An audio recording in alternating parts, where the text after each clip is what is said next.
Tonight on the Late Debate, London feels the impact of the Iran war. Police ban a march, the cost of living is squeezed. Could it even affect the way we vote? Also tonight, clearing London's huge court backlog. A big change to jury trials clears its first hurdle, but at what cost? Magistrate courts will struggle to absorb such a large increase in demand. And Surrey teachers join forces to stop children scrolling.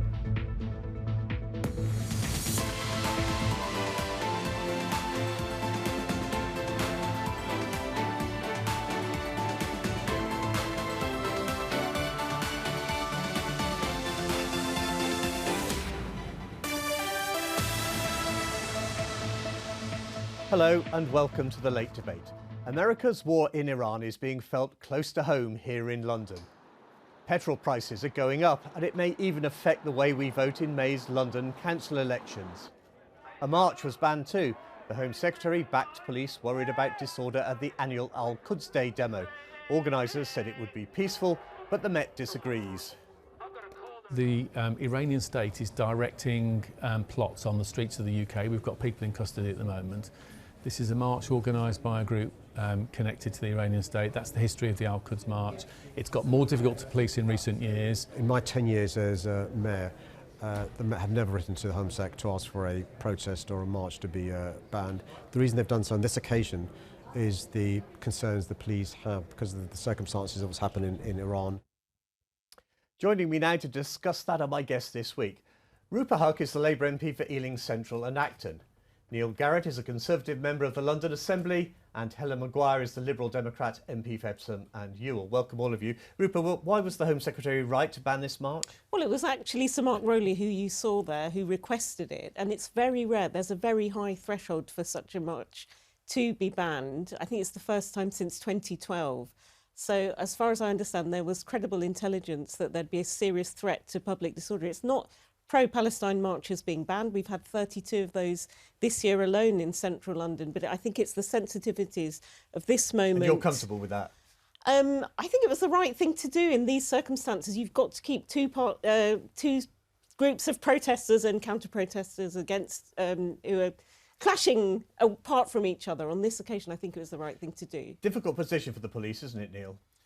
It is. I mean, we on the London Assembly as the Conservatives, we have been calling for this march actually to be banned for quite some time. It's, as Sir Mark says, it's linked to Iran, which is obviously the world's biggest state sponsor of terrorism. It's extremely intimidating. It's quite an unsavoury group of people. I'm quite happy that an intimidating presence will be, if not removed, at least curtailed on London streets. And are you comfortable with protests being banned like this? Well, I think it's right that the march has been banned, and that's exactly what's been banned in this instance, what with the war in Iran at the moment. What's happened is that Sir Mark Rowley has permitted two protests. There's going to be one north of the river and there's going to be one south of the river. And I think it's right that people are allowed to protest, but obviously in a particular part of London so that they can't clash. It's early days yet. We don't know the full political fallout of this action in Iran. But one thing that is coming up and is going to affect all of you as politicians are elections. Neil, you're a councillor in Sutton. Do you think London voters are going to put Iran into the ballot box? I think some might, and actually I find it quite concerning. I really worry that it's very difficult to have a successful liberal democracy where you have effectively sectarian voting. We've seen that in the United Kingdom, in Northern Ireland for a long time. It doesn't produce good results. I really worry that it's starting to spread. So I hope that they don't, but I fear that some voters will. Are you happy with Sir Keir Starmer's decision to allow American bombers to strike Iran? Do you think that's going to have any impact on the Labour vote? I mean, these are local elections that people fight on local issues, so that's not on the ballot paper. However, if you look at public polling, public support is with Sir Keir Starmer's actions. We've learnt the mistakes of Iraq, that we're not giving a blank cheque to America to rush into any old illegal war. So there were two phases to this. There were the initial bombings in Iran, but then once our allies start being attacked, RAF Akrotiri, and, you know, there's 3,000 of all our constituents in the Middle East, in the Gulf states, then collective self-defence is permissible under international law. So it took a different phase, and I think the public is with him. But you can't be unaware of what happened in Manchester with the by-election. You know the threat to the Labour vote from both the Greens and pro-Palestine independence. Are you worried that it will skew the vote in May? I mean, look, I've been out on the doorstep. People are concerned about parking and rubbish. And that included as recently as last weekend when we knew about all this. A lot of things depend on the duration of this war, and let's all hope that it's brought to an end and people can detoxify this quite soon. And you obviously have a slightly different demographic in Surrey, different elections as well. But do you think there's any sign there of, as Neil put it, sectarian voting? I don't think so. I think the majority of people, and I'm out canvassing all the time on the doorstep, they are concerned about the cost of living crisis. I mean, potholes is probably the number one thing that comes up. But, you know, on the cost of living crisis, what I can say is that obviously this war in Iran is affecting things like petrol prices at the moment. And it is in the gift of this Labour government to scrap the current proposed dual fuel hike in September. But the other thing that I think is really important is if there is any further proposed action, then we need a vote in Parliament. And that's not something that this government has agreed to yet. Clearly, we're in quite a grey area with what's called defensive action. And really, in different operations, this can be offensive or defensive. So it'll be really interesting to see how this progresses over the next few weeks. And what we really need from President Trump is a clear outline of what the intention of this war is, because we don't know. We don't know if it's going to be limited to another week, a couple of weeks. And obviously, people around the UK are really concerned about how this is going to affect their pockets. Would you support a vote in Parliament before any action was stepped up? I mean, Keir Starmer was anti the Iraq war, and I think the indications is that's what we were getting from the debate that we had the other week. But I'm hoping that, you know, everyone de-escalates and we have... I mean, it's difficult to know with this because there's no, as Helen says, clear rationale of why we've gone in, no timeline. And that worries my Iranian diaspora constituents as well. So, yeah, there's so many unknown unknowns in this situation. I was going to say, I think the uncertainty, and I think the Prime Minister has partly created that uncertainty. You know, I'm very much an anti-war person. I certainly worry that Donald Trump, you say he should have a plan. I worry whether his plan amounts to anything more than, you know, bomb some people and hope something good happens. Clearly, the Iranian regime is a huge problem, you know, for the Iranian people and the wider area, the wider Middle East. What concerns me is that I just don't know what Starmer is trying to do. He spent a long time trying to cozy up to Trump as a strategic position. But he's and then he won't give a blank check. Do you know what I mean? But it seems to me what happened is he said he didn't want to get poodle. involved, and then we now are involved, but we weren't prepared. And these he knows international law. He literally wrote the textbook. But the ship that we're now eventually sending to the Eastern Mediterranean, that could have been going a week ago. Yeah, but in all honesty, unfortunately, I mean, that's been caused by the devastating cuts of the Conservatives over many years, and that's why we're in the situation where we are. I served in Iraq, and just during that time, there were over 300,000 personnel in the armed forces. You know, the British Army right now could fit in a London stadium inside Wembley. There are that few of them, and you know, unfortunately, they were in a planned phase of maintenance. And do you know what? Can I just say, because the British Navy did the Royal Navy did an amazing job. They got 6 weeks' work done in a matter of days, and they got that ship out. Now we would all have liked for it to have been out there earlier, but unfortunately, the devastating cuts that the Conservative government caused meant that we were not in a position to get this out. And we really need to have a serious conversation right now about where our defence spending is. You know, we want to get to 2.5%. As a former soldier, are you worried about mission creep? Yes, I am absolutely worried about mission creep, and this is exactly why I think it's why I want to vote on things. You know, and I know how difficult war can be. You know, I've been there. I also know what the severe consequences can be afterwards. And obviously, Rupert mentioned Iraq, and we had complete, you know, civil society completely broke down, and we spent years and years and decades trying to rebuild that. We don't want that in Iran. It's absolutely right. We do need, you know, regime change, and I think we've probably all been in agreement with that. But we also do need to prescribe the IRCG. And a clear plan to get out. You've been supportive of Sir Keir Starmer so far, but if there was mission creep, do you think Labour MPs would hold him in check? I mean, it's always a worry that these things can be a slippery slope, but I think up to now he's done it by the book. But we've got a very capricious, unpredictable American president. Earlier this week, he said something about we don't like people who turn up to wars after they've been won.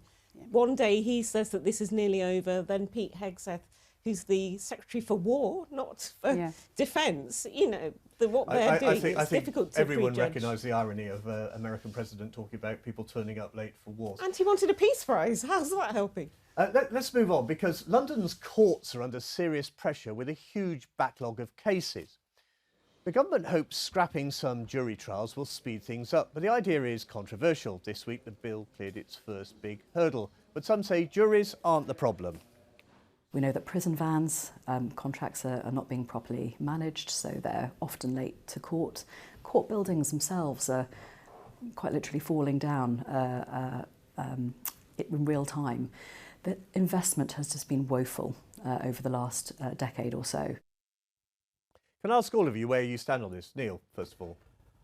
I mean, the whole thing is a nonsense. So there clearly is a problem with the court backlog, but not one credible person thinks that abolishing the ancient right to a jury trial in a whole load of cases is going to solve it. Nobody thinks that that's the solution. The solution, as we've hinted at there, is a lot of slightly, slightly boring but important operational management to get the court throughput increased. That's what will solve it. I do worry that someone in the Labour government has just landed on this idea and we're now stuck with it. I don't think anybody seriously thinks it's going to help. And once we've lost this right, I don't think it will come back. Aren't the problems in the courts yet another legacy of underinvestment by previous governments? Yep. So the backlog in the courts predominantly dates from the COVID era when the whole system was shut down, and it has got worse, not better, since then. And it's got worse, not better, in the last year. So I'm very happy to own up to whatever may have happened under the 14 years of Conservative government, but the pandemic and then the subsequent Labour government over the last nearly 2 years have made it worse, not better. Helen, you're a former military police officer. You're used to a very different system of justice, the jury trials. Where do you stand on jury trials being restricted? Look, well, David Lammy said that jury trials are the cornerstone of our democracy, and he also commissioned a review, the Lammy Review, and in that review it demonstrated that there's an increasing percentage of black and Chinese women who are convicted in magistrates' courts. I think that itself demonstrates that we need jury trials. It's really important that we have them. Yes, we have a massive backlog, potentially, due to the lack of investment from the Conservatives. However, the way to solve that is to actually utilise the courts. And what we're seeing at the moment is that the courts are being used for an average of 3.5 hours a day. We need to use the courts both in the morning and the afternoon to make sure we get through the backlog. Are you supportive? It's not the abolition of jury trials, so I think that's a bit of a misrepresentation. Jury trials will still remain for murder, rape, the very serious ones. There are these cases called either way at the lesser tariff, where you have up to a 3-year sentence that can be tried by a magistrate's court or in the Crown Court. So just those, from time to time, we do need to look at reforming some of these offences. So, for example, I think under Thatcher and under Callaghan, things like dangerous driving was taken away from Crown Courts to magistrates. So, look, for now, this is a second reading, so nothing's been abolished overnight. There are still phases. I know a lot of colleagues of mine are concerned that we need safeguards, that if this doesn't work, we can go back to the old system. But I think it's a bit of an exaggeration when people say that this happens everywhere else. Places like Sweden, Norway, Germany, they've never had jury trials. Places like France and Canada, they have them for only the most severe offences. So this is something in between. Let's try it. Because at the moment, there are 2,000 women in rape cases that are waiting for their day in court. And there's 80,000 total backlog. And it is the underinvestment thing. I think between 2011-12 and 2017-18, it went down by a quarter, 23%, the amount of funding for our courts. But the evidence has said that this, things in there, but the evidence has said that it's only going to reduce this by maybe 2%. And the other challenge that we have is that we have a lack of magistrates. Yes, some are being recruited, but there's over 1,000 that have left the system. And in addition to that, there's a huge amount of magistrates who are saying, they're not sure if they want to be the ones who are restricting civil liberties from individuals. They are not judges. And so this is a massive concern if we're going to be moving, different powers to magistrates' courts from the Crown Courts. I think it's important to say, so in your defence of this, which you've just given, not once did you connect removing some jury trials, some not all, and reducing the backlog. You've not connected those two things. No, OK, let me carry on then. If we go on at the rate we're doing, there's an 80,000 backlog. It will be 200,000. What was it when Labour came to office? It's a lot less than that. Look, my point is that we looked at the film just now and there's people talking about underinvestment. I spent a day in West Ealing Magistrates Court. The thing is crumbling. They don't have the technology. So there's a best part of £3 billion investment in modernising systems and also paying magistrates better, having that on a more professional footing. Because at the moment, it's like much better ideas than abolishing juries. Let's try it and see. Anyway, at the moment, it's, as I say, some of us have But also we need to misgivings, make sure that the prisoners get there on time. I mean, there's a huge amount of Yeah, trials yeah, that yeah. they can't happen properly because the whole system isn't working properly. So, I mean, if you look at, there are some places, for example, in Liverpool, and this was raised in the debate the other day, where the courts are working effectively. And I just think, you know, maybe we should look at the examples that are working effectively in the UK, use that and maybe spread that across the UK, rather than, you know, abolishing jury trials for some offences. I'd say go on the Bill Committee, because there's a lot of opportunities to improve this. There'll be Bill Committee amendments, there'll be Lords There was amendments. talk of a Labour rebellion. It didn't happen. Do you think that the committee stage will see this bill change dramatically? I would like to see improvements and safeguards, because you've got to have robust safeguards in there. And then people want swift justice, fair justice. And as we know, justice delayed is justice denied. Yes, it's a huge problem, and all of these examples that you were talking about, making sure prisoners are there, making sure courts are working for longer hours, it's clear how that helps to clear the backlog. It's unclear to me how abolishing juries in any trials speeds it up. No one thinks that that's the problem. You've done that when you've been in government before as well. No one thinks Look that up that's going to Thatcher, solve 1986. this problem. No, yeah, I mean, So your defence is you're doing something that Thatcher did.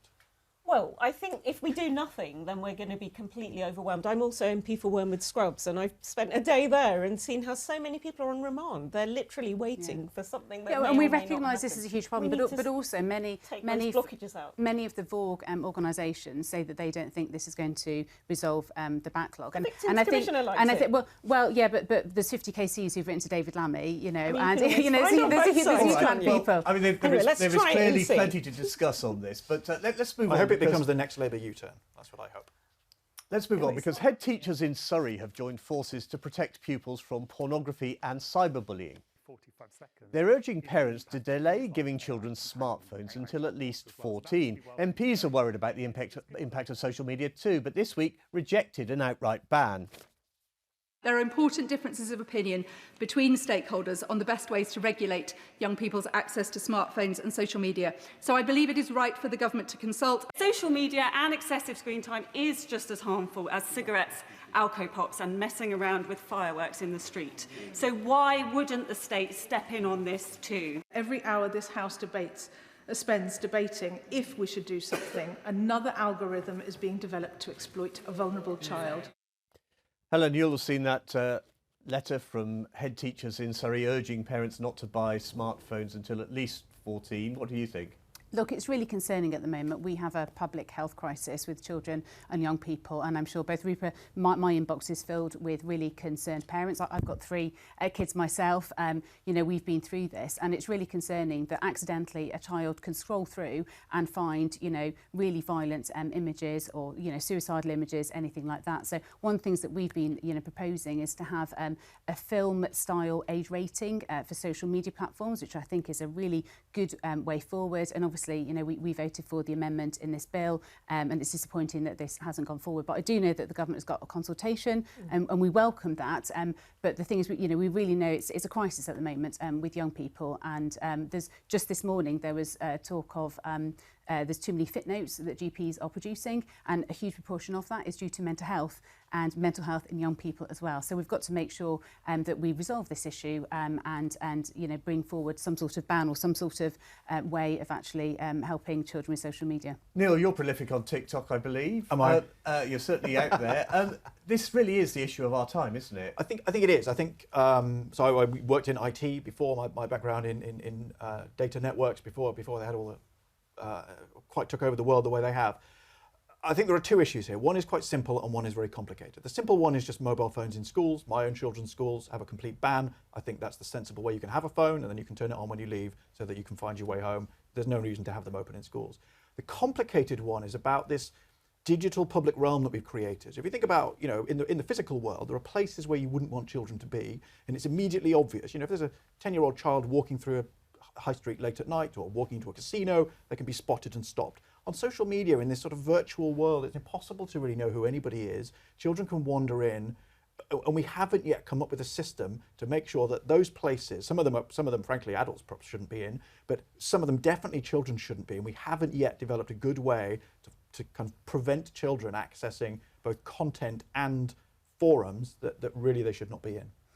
And the onus really needs to be on the social media companies. I mean, was gonna say. this is the challenge, is that at the moment it's Yeah. for the parents, it's for the kids to figure this out themselves. You know, we need to find a way to put the onus back on the social media companies so that they ensure that actually they are making sure that people of a certain age aren't accessing certain content. Where do you stand on an Australia-style ban? Well, it was similar to that we were voting for in the amendment the other day, Yeah, but that obviously was our proposal is for film style age proposal, which I think would mean that, because there are things like WhatsApp, for example, which many families might use. I use that, we use that with our kids, and I think that they're more appropriate for younger children, but there are some other platforms where you might find other content of a sexual nature or something Is the which would have government being a too high cautious? rating. I mean, I think you've got to get this right. We need to see the results of the Australia ban. And there is a consultation till the end of May, so teachers, parents, everyone can feed into that. I mean, again, at our primary school, everyone's at university in my house now, but they would lock up a brick phone at the beginning of the day. You could have it for walking to and from school. I guess phones have evolved a bit since then. But I do think that there is a danger that these platforms get off the hook. Could be a cop-out to just do a blanket ban. And I think just overnight we've heard that 5 social media companies, including Roblox and X, are being asked to voluntarily put some age verification measures in there. Because we all know how they work. I mean, they go for these algorithmic monetizing hate, clickbait sort of ways of doing things, and that's how they get their profits in. So I don't think we should let them off the hook. I was going to say, what makes it challenging, though? As I say, in the physical environment, it's just immediately apparent if somebody is very young in a place where you think, why is there a child here? It's not quite so easy to do when someone is signing up on a phone or on a computer to a social media site. Device. How enforceable is this it? is We what I all mean. share the same It's a stuff real in our challenge, and the way we've come up with is having these online verification sites, but that means that everybody then has to upload their personal documents to a site. How secure is it? Yeah, Sooner what or later data that's are you going to giving leak. It's actually a really complicated, difficult but important problem. You mentioned schools locking phones away, but we heard a case recently. There was a stabbing in North London. News got out, parents panicking about their children, tried to reach them on their phones and couldn't get hold of them. Well, thankfully that is a very rare thing in this country. We're not America in very many ways, and that one is one of the most important. I mean, certainly in my children's school, it wasn't locked away, but it was put in a bag, and it would be an immediate, discipline issue if it's out during the day. Kids do have to learn to deal with this technology at some stage. They've got to be introduced to it, haven't they? But with safeguards. Yeah, absolutely. It's just we need to make sure that, as we've alluded to, that the onus is put back on the social media companies, and so they're controlling the content. Because also, even when you talk about the Australia ban, we've heard of so many teenagers who are kind of getting around that. So they'll still be able to access content. They just create different VPNs or whatever. They'll find a way to do that. I know how techie savvy my kids are. I know how they'll figure it out. So we've got to make sure the onus is put back on the tech companies. Okay, well, thank you all for talking to us. That's all we have time for tonight. So thank you to my guests, Rupert Huck, Neil Garrett and Helen Maguire. We're back next month. Till then, goodbye and thank you for watching.